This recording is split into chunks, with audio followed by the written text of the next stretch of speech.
Well,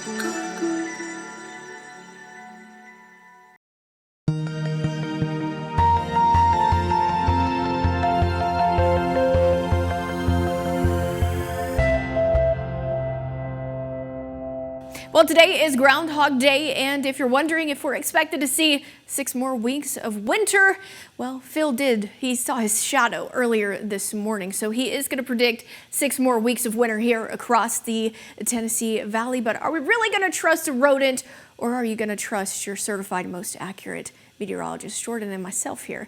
This is what Phil's predictions looked like the past 10 years. He didn't see a shadow last year. In fact, we actually saw above average February and above average March. So he predicted us to see some warmer temperatures, but 2023 to about 2021, he saw a shadow 3 years in a row.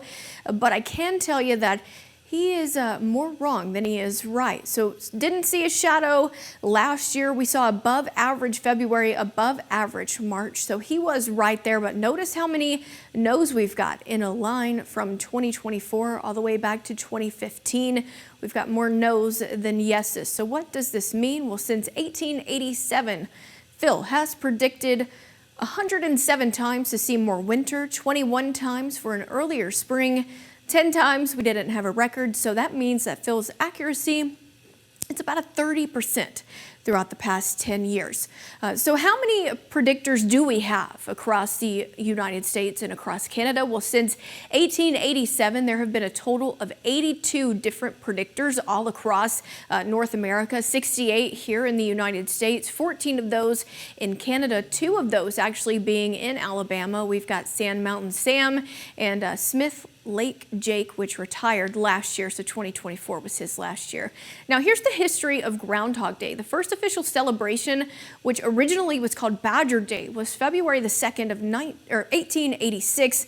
The first celebration in the United States of Groundhog Day was actually February the 2nd, 1887. That's when we introduced Phil here in Pennsylvania. Now, the Pennsylvania Dutch, they were immigrants from German-speaking Europe. They brought with them the tradition of Candlemas, or also known as the Feast of the Presentation of the Lord.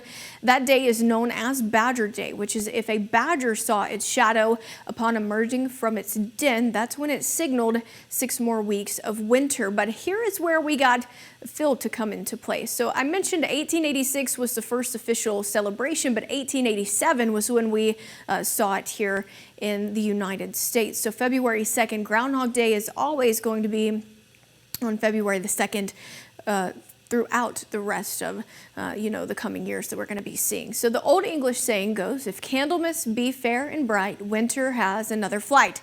If Candlemas brings clouds and rain, winter is not expected to come again. So like I said, Groundhog Day was today. Phil saw a shadow predicting us to see 6 more weeks of winter. So we'll just be getting ready to see how accurate this rodent is as we get closer to the spring season here in the Tennessee Valley.